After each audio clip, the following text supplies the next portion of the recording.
Hello friends, இன்னைக்கு ஒரு simple recipe idli பொடி தான் செய்ய போறோம். சாம்பார் சட்னிலாம் செய்ய டைம் இல்லாத நேரத்துல இந்த ஒரு பொடி இருந்தா போதும். நல்ல நீர்ல mix பண்ணி இட்லி தோசைக்குள்ள வச்சு சாப்பிடலாம். ரொம்ப நல்லா இருக்கும். இந்த கமகமன்னு வாசமான நல்ல டேஸ்டியான இட்லி பொடி எப்படி செய்யறதுன்னு வாங்க பார்க்கலாம். அதுக்கு முன்னாடி கீர்த்தி சௌமிஸ் கிச்சனை ஃபர்ஸ்ட் டைம் பார்க்கறீங்கன்னா ரெட் கலர் subscribe பட்டனை கிளிக் பண்ணிட்டு பக்கத்துல இருக்க பெல் ஐகான்ல ஆல் கொடுத்துக்கோங்க. என்னோட வீடியோஸ் எல்லாம் பிடிச்சிருந்துச்சுனா லைக் பண்ணுங்க, கமெண்ட் பண்ணுங்க, friends and familyக்கு ஷேர் பண்ணுங்க. இப்போ வாங்க வீடியோக்குள்ள போலாம்.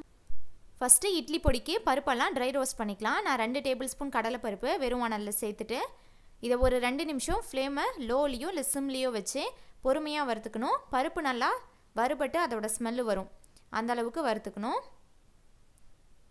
இப்போ இதில் 2 டேபிள் ஸ்பூன் உளுந்தம்பருப்பு முழு உளுந்து எடுத்திருக்கேன். இப்போ இதையும் ஒரு 2 நிமிஷம் அந்த உளுந்தம்பருப்போட ஸ்மெல் வர வரைக்கும் வறுத்துக்கலாம். ஃப்ளேமை லோவில் தான் வைக்கணும். ஹை ஃப்ளேமில் வச்சோன்னா கருகி போயிடும், பருப்பு சரியாக வறுபடாது. நான் இதில் எண்ணெய் சேர்த்து வறுக்கல. எண்ணெய் சேர்த்தோம் அப்படின்னா ஒரு வாரம் வரைக்கும் தான் வச்சு ஸ்டோர் பண்ணிக்க முடியும், அதுக்கு மேலே கெட்டு போயிடும். எண்ணெய் சேர்க்காமல் பண்ணோம் அப்படின்னா ஒரு மாதம் வரைக்குமே வச்சுக்கலாம் ஏர்டைட் பாக்ஸில் போட்டு.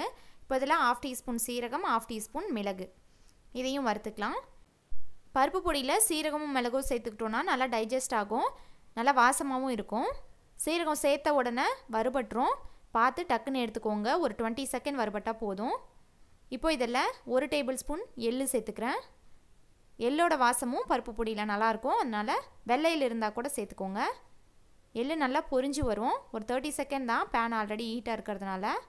இப்போ இதில் 3 காஷ்மீரி மிளகாய், 2 வரமிளகாய் சேர்த்துக்கிறேன். உங்கள் காரத்துக்கு ஏற்ற மாதிரி எக்ஸ்ட்ரா கூட சேர்த்துக்கோங்க. இந்த மிளகாய் ரொம்ப காரமாக இருக்கும், அதனால் நான் கம்மியாக சேர்த்துருக்கேன்.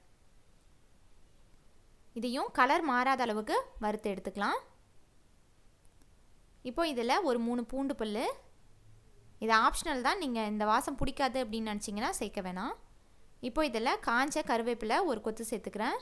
நீங்கள் ஃப்ரெஷ் கருவேப்பிலை இருந்தால் கூட சேர்த்துக்கோங்க, ஆனால் அதில் கொஞ்சம் ஈரப்பதம் அதிகமாக இருக்கும். இப்போ இதெல்லாம் ஒரு 5 மினிட்ஸ் நல்லா ஆற வச்சுட்டு மிக்ஸி ஜாரில் சேர்த்துக்கலாம். ஃபஸ்ட்டு மிளகாய், கருவேப்பிலை, பூண்டு பல், சீரகம், மிளகு சேர்த்துக்கிறேன். இதை ஃபஸ்ட்டு நல்லா பொடியாக அரைச்சிட்டு அதுக்கப்புறமா நம்ம பருப்பெல்லாம் சேர்த்துக்கலாம். இப்போது அரைச்சாச்சு. இப்போ இதில் வறுத்த கடலைப்பருப்பு, உளுந்தம்பருப்பு, எள்ளு, இப்போ இது கூட 1/4 டீஸ்பூன் பெருங்காயப்பொடி, 1/4 டீஸ்பூன் உப்பு சேர்த்து இந்த பருப்பு நல்லா ஃபைனாக அரைச்சிக்கிறேன்.